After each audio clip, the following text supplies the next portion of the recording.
Jesús y la mujer samaritana.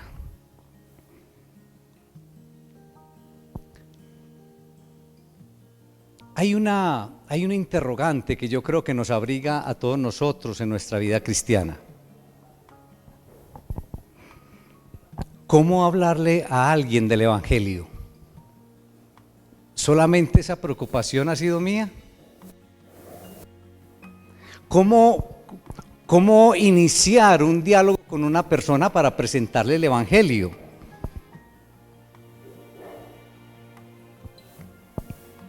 Usando una palabra, usando una frase simple pero con un significado profundo. Y miren, es ese estilo de enseñanza que utilizó Jesús, con palabras sencillas, frases sencillas, pero de significado profundo, y es lo que el evangelista Juan nos presenta no solamente aquí, sino en su evangelio. Y vemos cómo el Señor Jesús usó palabras sencillas como agua, mundo, luz, vida, nacimiento, amor, verdad. Y todo eso lo vemos a través del evangelio de Juan. En un lugar, iglesia, donde el agua es valorada y no malgastada como lo hacemos hoy en día, y en una región como la nuestra donde tenemos abundante agua, en una zona árida y donde pasaban gran parte del día llevando cántaros a la fuente y luego llevándolos a sus casas, el agua era el más poderoso símbolo imaginable. El afán de beber en esas regiones hace desaparecer cualquier otro tipo de pensamiento, y una cucharada de agua en una boca o en una lengua reseca creo que vale oro. Yo creo que en muchos momentos hemos tenido la boca reseca, y cuánto daríamos por una cucharada de agua, pero en esas regiones áridas es así. Y Jesús, iglesia, usa la palabra agua para llamar la atención de alguien,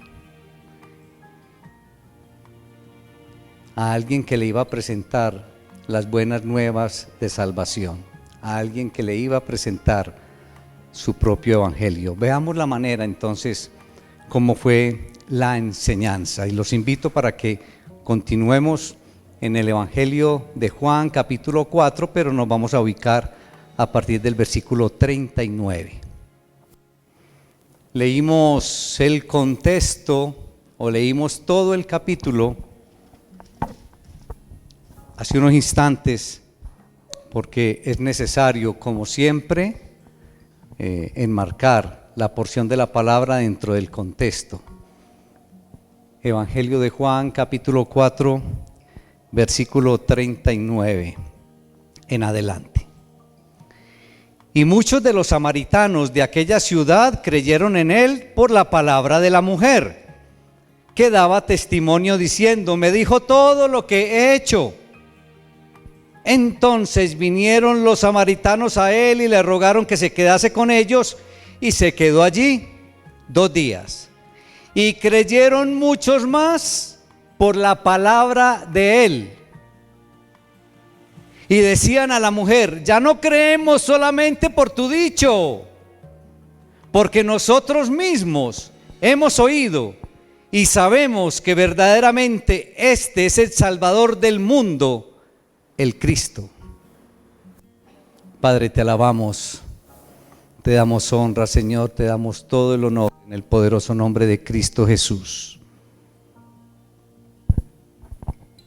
Gracias te damos por tu bendita palabra, Señor, por tus enseñanzas. Oh, permítenos, Señor, tener el corazón y la mente dispuesta y abierta, Señor.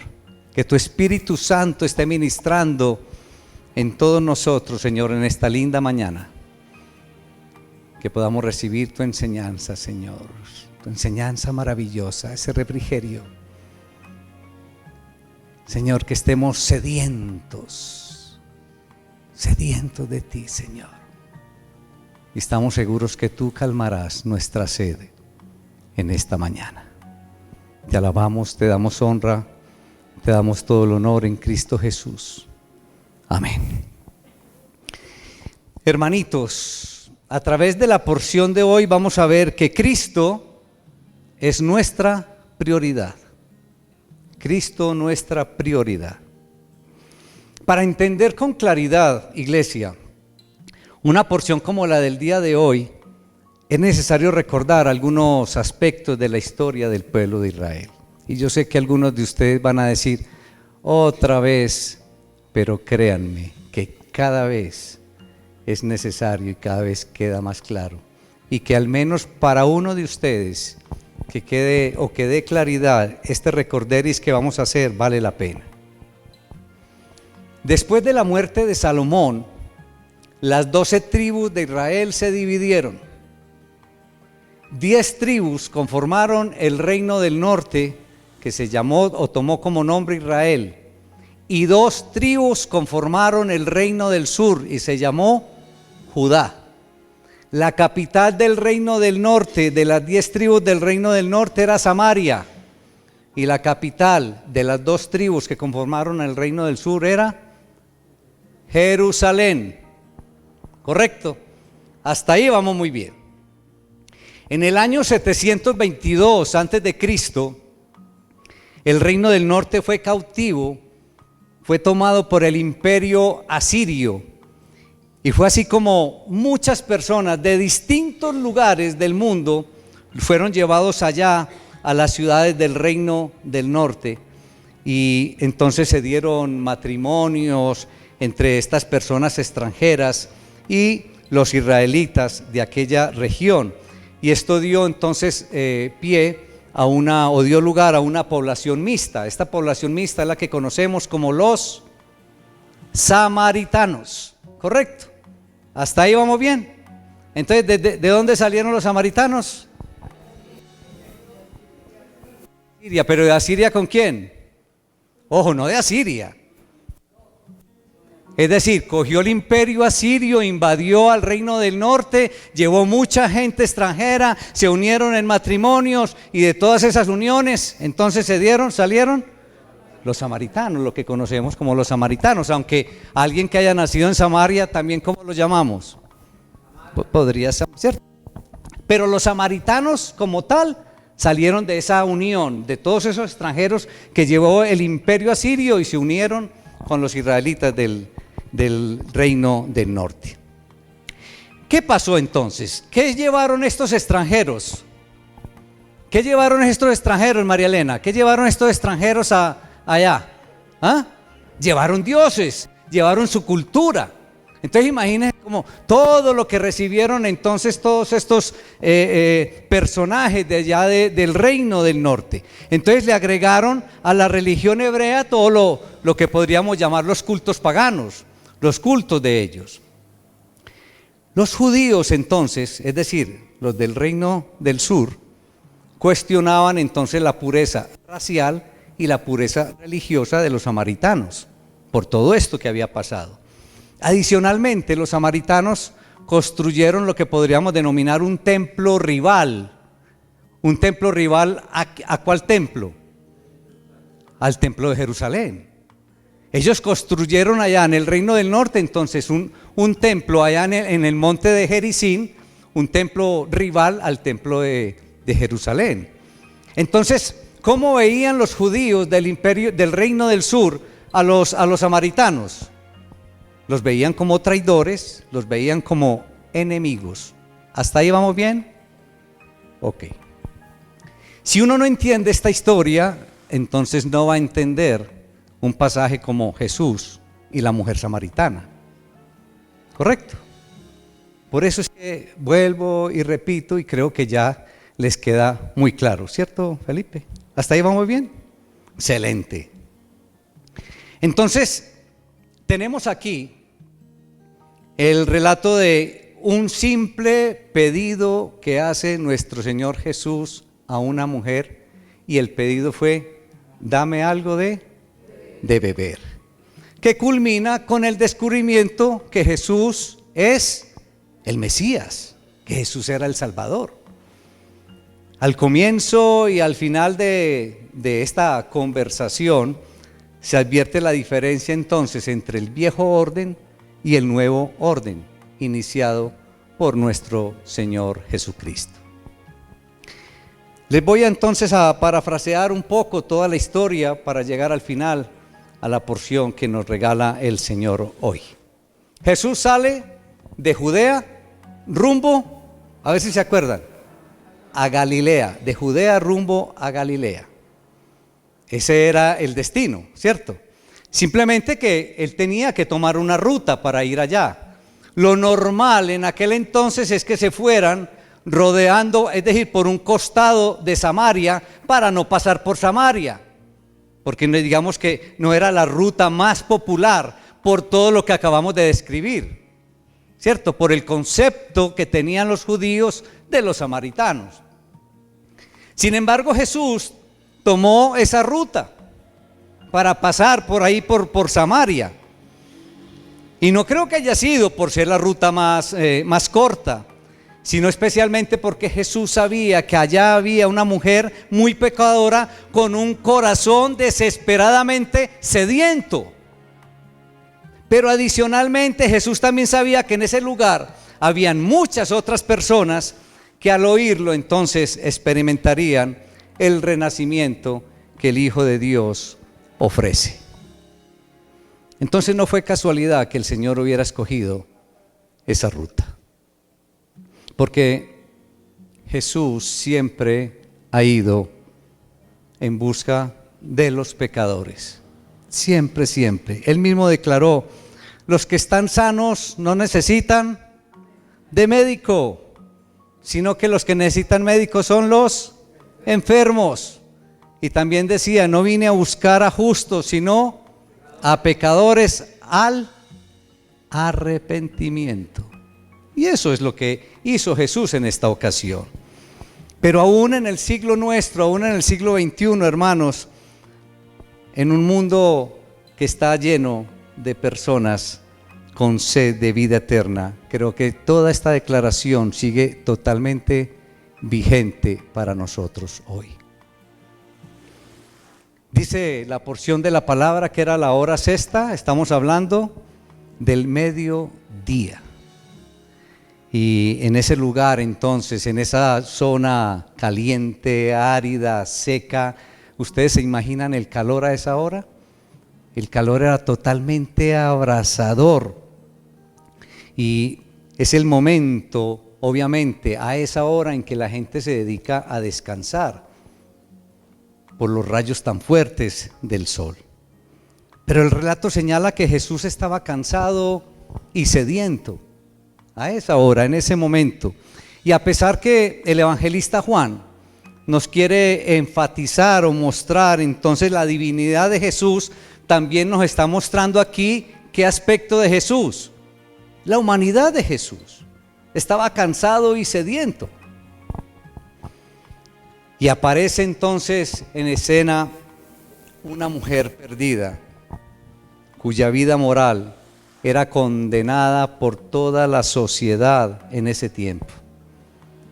Y de pronto se pone a analizar cómo es que esta mujer estaba buscando agua a esa hora. ¿Por qué razón creen ustedes? Creo que no era, lo acabamos de describir, era la hora más, digamos, precisa para descansar, porque buscaba ella ir a buscar agua, vale la redundancia, a esa hora. Quizás por el rechazo de la misma sociedad, porque la conocían. Miren que hay detallitos en la palabra que uno debe analizar. Es decir, no lo dice que fue por eso, pero uno sí piensa, pero ¿y por qué va a buscar agua a plena mediodía? Ahora, de acuerdo al estricto código de los fariseos, de ese grupo de líderes religiosos, hablar con una mujer samaritana era casi un crimen en aquella época. ¿Y qué estaba haciendo Jesús? hablando con una mujer samaritana. Por un lado, evitaban relacionarse en público con las mujeres, y por otro lado se agregaba el hecho del desprecio judío para los samaritanos, que ya lo hemos descrito con claridad. Ella, por su parte, esta mujer, no ocultó su resentimiento de encontrarse a Jesús junto al pozo. Pues para ella era una situación crítica, no era normal para ella eso. Y entonces, ahí viene la pregunta: ¿cómo dar el mensaje a quien casi era una alienada social? Una persona que la tenían allá como por debajeada, descartada.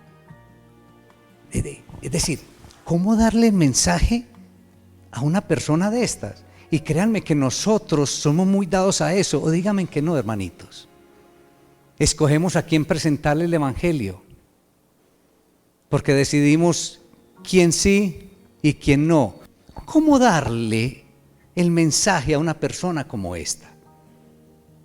Y creo que Jesús entonces nos enseña que se debe hallar el punto de contacto. Y Jesús halló el punto de contacto. Jesús sabía que esta mujer era sensible, pero que era una mujer sincera también.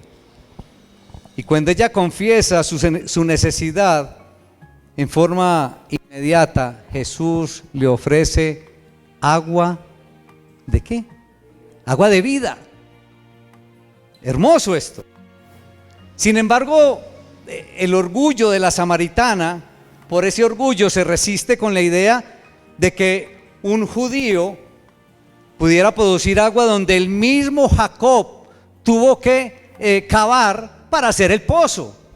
Mire que ella le dice, como que pronto en el pensamiento de la mujer samaritana estaría pensando: ¿acaso este judío se imagina que va a ser más grande que mi patriarca Jacob? Es lo que puede estar pasando por la mente de la samaritana. ¿Y quién es este pues que se está creyendo más grande que Jacob?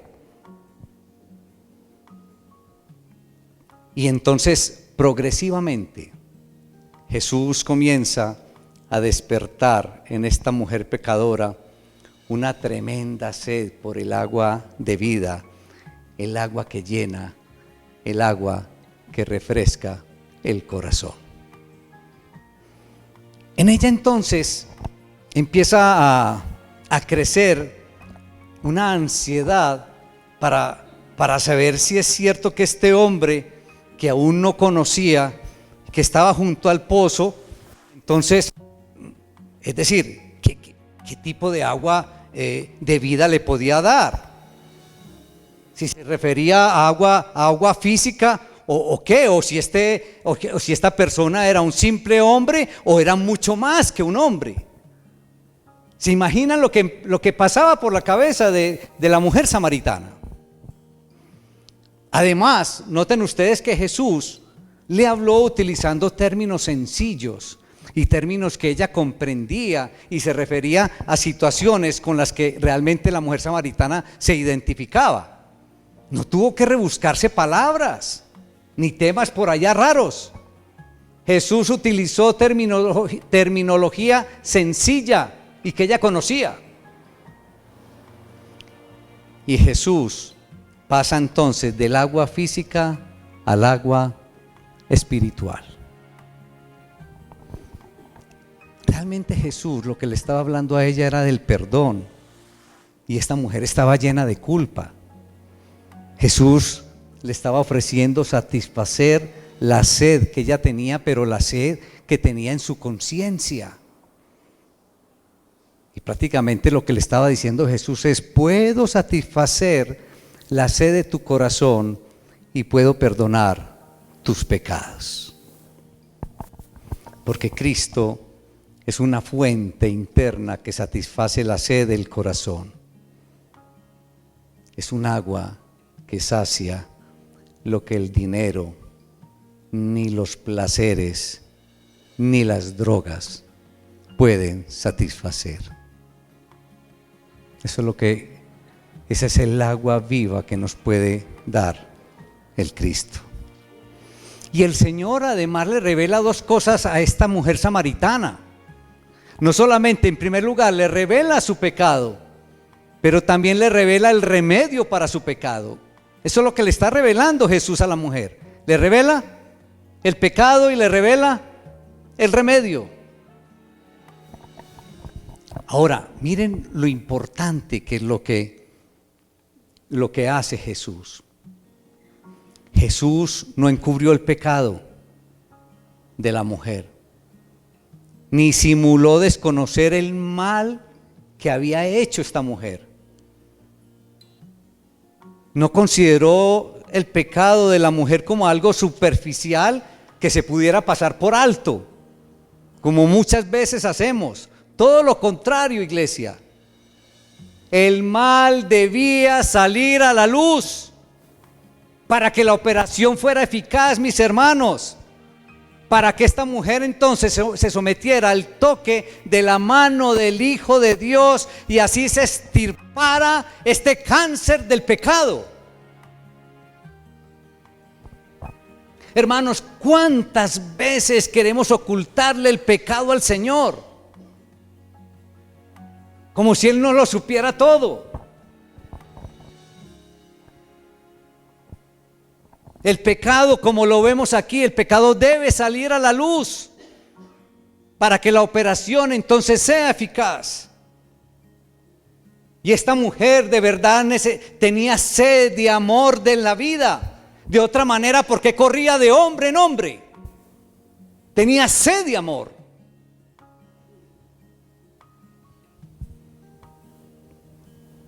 Pero notemos cómo Jesús toca la llaga del corazón de esta mujer.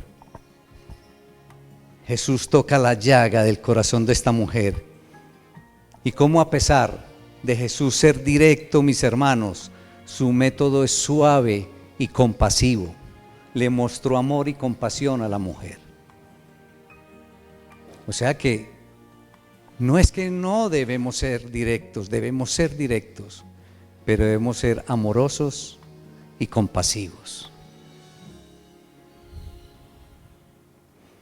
Jesús no le recriminó a la mujer su proceder, sino que sencillamente le reveló conocerlo. 5 maridos has tenido, le dice Jesús a la mujer, y el que ahora tienes no es tu marido. Él conocía su pasado tal como conoce el nuestro. Él conocía el pasado de la mujer samaritana, pero tal como conoce el pasado de todos y cada uno de nosotros. Entonces, ¿por qué tratamos de ocultar nuestro pecado o de ocultarle nuestro pecado? Lo conoce todo. Imaginemos la sorpresa de esta mujer samaritana cuando un desconocido le revela su pasado en forma tan clara y en forma tan específica. ¿Se imaginan ustedes eso? Que llegue alguien y empiece a uno a recordarle todo el pasado con claridad. ¿Se imaginan entonces a esta mujer samaritana? Entonces no es extraño que la mujer samaritana, cuando empieza a escuchar todo eso, creyera estar entonces en presencia de un profeta. Totalmente claro. Comienza a visualizar entonces que este personaje, que Jesús, que este interlocutor era más que un hombre. Y este hombre entonces no la señalaba a ella, sino que le señalaba el camino a seguir, que es muy diferente. Sin embargo, no es fácil reconocer el pecado. Y yo creo que muchos de nosotros nos ha costado reconocer el pecado. No nos gusta admitir el fracaso, hermanos. O no nos gusta pasar por la vergüenza o admitir la misma vergüenza. Y tal vez en su intento de desviar la conversación, como hacemos muchos de nosotros, cuando no nos conviene o no nos gusta lo que estamos escuchando, eso fue lo que hizo la mujer samaritana. Y entonces trata de desviar el tema como a algo religioso, y le dice, bueno, nuestros padres adoraron en este monte, pero ustedes dicen que se debe adorar ¿en cuál monte? En Jerusalén. Miren que le cambia el tema. Pero Jesús le recuerda que la salvación prometida vendría de los judíos y se cristalizaría en el Mesías. El concepto estaba claramente expresado en el Antiguo Testamento en muchas porciones, hermanos. La salvación procedía entonces de los descendientes de Judá y estaba dirigida también a Israel y a todo el mundo.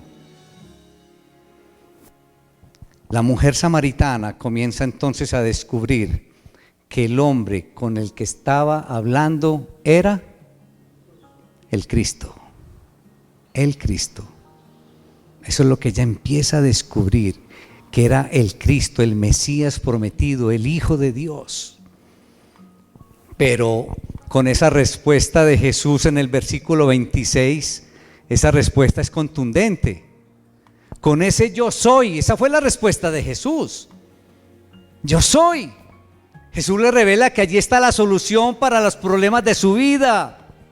Está el remedio para la depresión, para el vacío, para el aburrimiento, para la sed espiritual, iglesia. Ahí está la solución. En ese yo soy, en Cristo. Es interesante, iglesia, observar la reacción de la mujer samaritana al descubrir que Jesús era el agua de vida que podía apagar su sed espiritual. Y ella inmediatamente entonces regresa a la ciudad a fin de contarle a todo el mundo, a fin de compartirle a todo el mundo lo que había descubierto, lo que había hallado. Y una vez que comprendió entonces lo que Jesús decía, recibió el perdón y se transformó en una nueva mujer. Había sido muy pecadora, pero todos los pecados le fueron perdonados al instante, mis hermanos, como siempre sucede con el pecador arrepentido. ¿Hay algún pecador arrepentido aquí? Gloria al Señor, gloria al Señor. Su alma o esta mujer más bien se había conmovido de tal manera que casi sin darse cuenta deja entonces los cántaros, porque ella había ido ¿a qué? A tomar agua. Y ella sin darse cuenta dejó todos los cántaros y se salió corriendo a la ciudad, alegre, contenta, gozosa, para compartirle, para contar toda la noticia al pueblo. Y les decía, vengan, oigan. He conocido a un hombre que sin conocerme me ha dicho quién soy y cómo soy. ¿No será este el Cristo?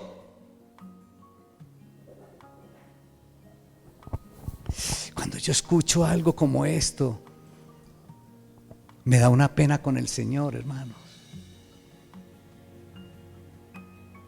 Nosotros, ¿por qué no salimos también a gritar, a decir, vengan, oigan y conozcan al Salvador?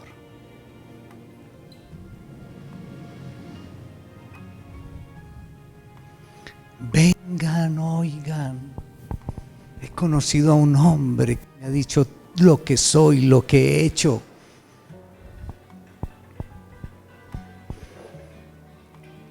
En realidad el Señor no le había declarado todo lo que ella había hecho en su vida, pero la mujer se había dado cuenta que Él lo sabía todo.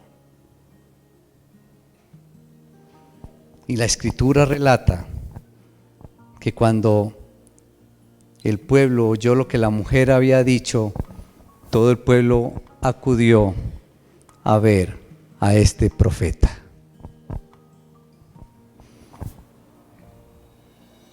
Iglesia, el diálogo de Cristo con esta mujer samaritana junto al pozo de agua creo que es uno de los más increíbles registros en las Sagradas Escrituras. Jesús, noten ustedes que no fue agresivo, Jesús no fue irrespetuoso con ella, pero con una habilidad asombrosa, mis hermanos. Y decíamos ahora, encontró el punto de contacto con una habilidad extraordinaria. El Maestro Jesús la guió hasta el momento de confrontarla con su necesidad, una necesidad de un cambio profundo. Y cuando analizamos las verdaderas dimensiones de este encuentro, podemos entender por qué el testimonio de esta mujer fue tan dramático. Ella no era una persona de una buena reputación. La mujer samaritana no tenía una reputación sólida. Había pasado por 5 matrimonios y estaba en proceso entonces seguramente de construir su 6º fracaso. Pero luego de la conversación con Cristo,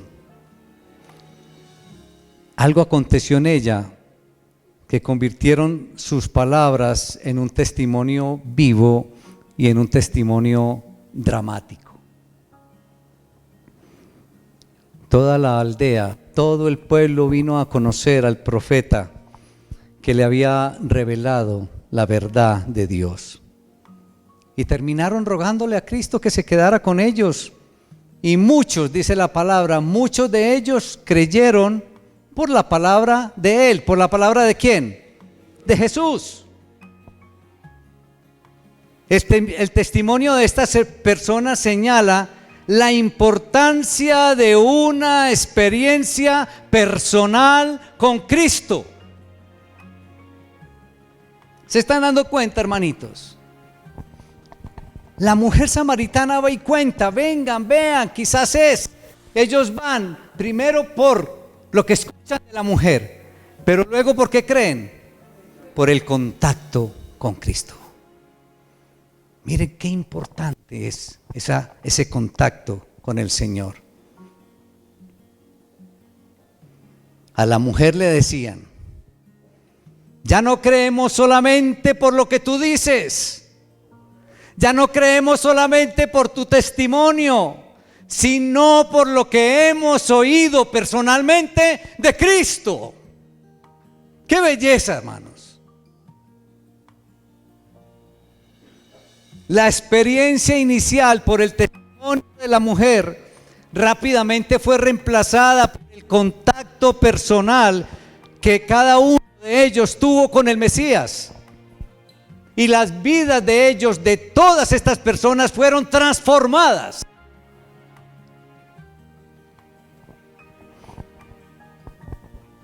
Debemos admitir, hermanos, que la mayoría de nosotros tuvimos una experiencia de conversión similar. Nos acercamos a Cristo por lo que otro nos dijo, o por lo que vimos en sus vidas. Sus testimonios entonces despertaron en nosotros un deseo de conocer a Jesús personalmente. Y esta experiencia personal con Cristo, esta relación personal con nuestro Salvador, estableció la base para nuestras primeras vivencias en la vida cristiana. Pero es bien importante, iglesia, que este principio, la experiencia personal con Cristo, es la base de todo ejercicio espiritual transformador. La experiencia que cada uno de nosotros tengamos con Cristo. No es la experiencia que la relación que tenga tu hermanito o tu hijo o tu mamá. No, es la experiencia personal que cada uno de nosotros tengamos con el Salvador. Pero tristemente, muchos cristianos no avanzan más allá de esa experiencia inicial. Cuando alguien le habla del Señor y de pronto se animan un poco. Muchos creyentes, hermanos, dejan el crecimiento de su vida espiritual descansando sobre el testimonio de otros, porque no alimentaron su relación personal con Cristo, porque no llevaron la relación personal con Cristo más allá de ese entusiasmo o de ese fervor inicial.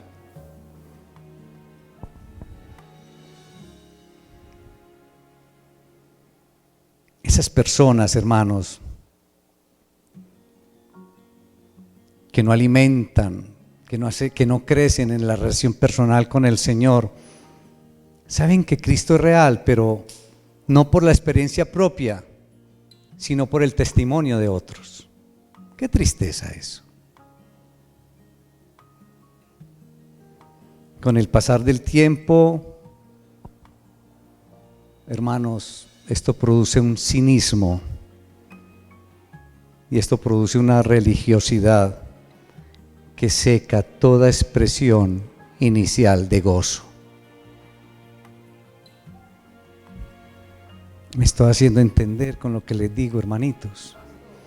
Si usted, hermanito o hermanita, no alimenta la relación personal con Cristo, esa relación que debe ser diaria, permanente, constante, créame que su vida cristiana, sin alimentar esa relación con Cristo, se convierte, y suena duro, en cinismo y en una religiosidad que no nos va a llevar a ninguna parte.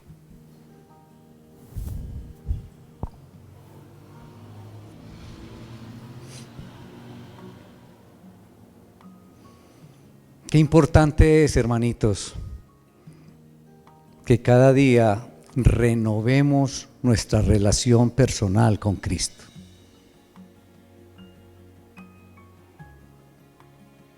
Debemos buscar una relación que nos permita compartir el mismo testimonio de estos samaritanos.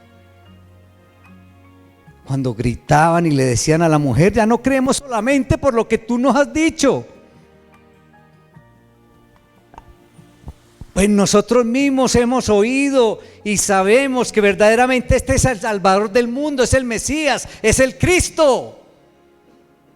Pero porque lo recibieron de manera directa de Él. Y eso es lo que necesitamos cada uno de nosotros.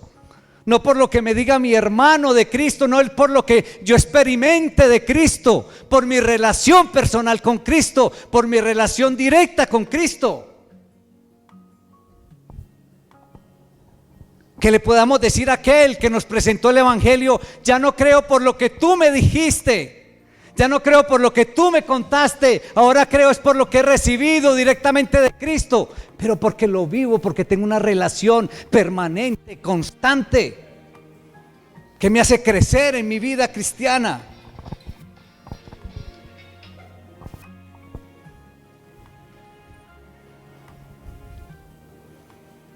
Así que, hermanito, hermanita, ya has escuchado de Cristo.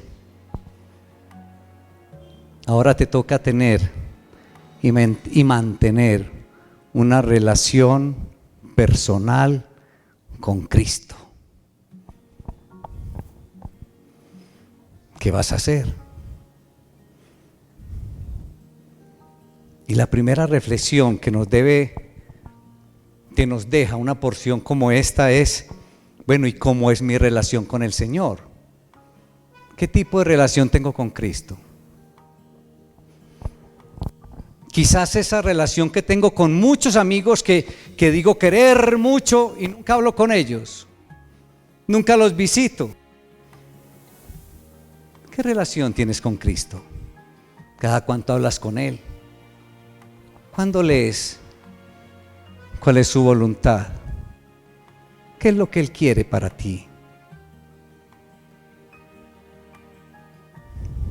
¿Cómo es tu relación con Cristo? Cierra los ojos y, no sé, por 20, 30 segundos analiza, y eso es algo muy personal, es un cara a cara tuyo con el Señor. Piensa cómo es tu relación con el Señor. Y sabes que no lo puedes engañar porque Él sabe todo de ti, absolutamente todo de ti.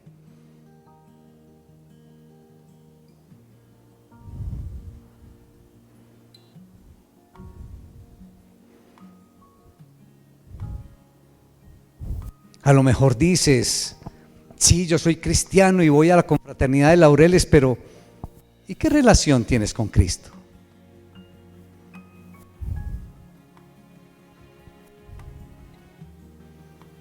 ¿Sigues viviendo del testimonio de otros hermanos quizás?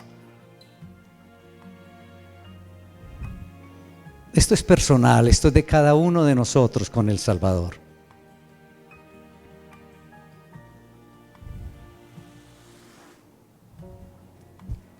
¿Realmente puedes dar testimonio de que hablas con Él diariamente?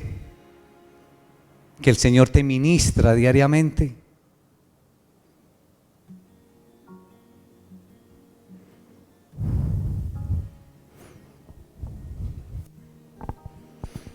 ¿Qué necesitas hacer para cultivar una mejor intimidad con Cristo? Toma decisiones. ¿Qué necesitas hacer?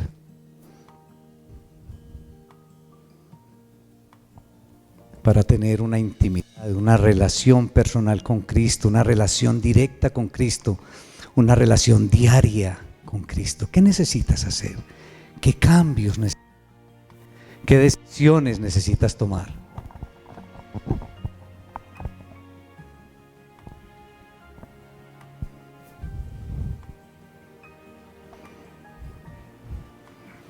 Y esta última reflexión, hermanito y hermanita, ponte a pensar qué expectativas tiene Cristo contigo.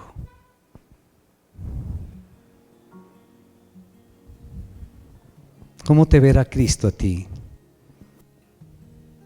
¿Qué concepto tendrá de la relación que tú tienes con Él?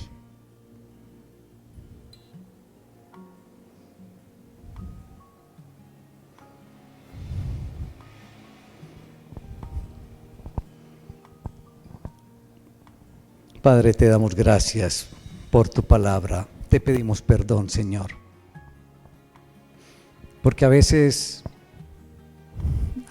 casi siempre tomamos nuestra relación contigo, oh Salvador nuestro, de una manera tan superficial, Señor.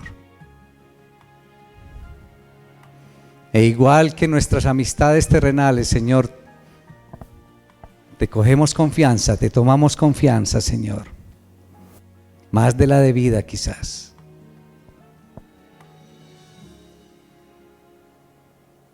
Pero hoy, Señor, nos llevas a reflexionar que Cristo es nuestra prioridad, que debemos cultivar nuestra relación personal con Cristo, oh soberano creador. Perdón, porque no hemos sabido alimentar nuestra relación personal y directa con nuestro Señor y Salvador Jesucristo. Y yo te pido, soberano creador, que con el poder del Espíritu Santo ayudes a todos y cada uno de mis hermanos a alimentar esta relación diaria y permanente. Que podamos cultivar esta relación, que podamos cultivar esta amistad.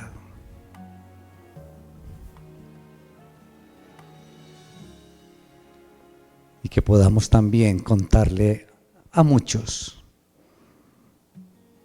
como hizo inicialmente esta mujer, vengan y oigan. Que podamos decirle a muchos, vengan, les presento a Cristo.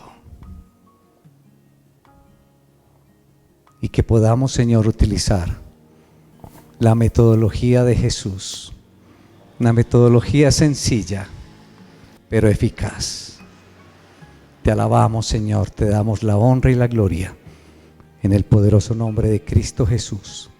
Amén.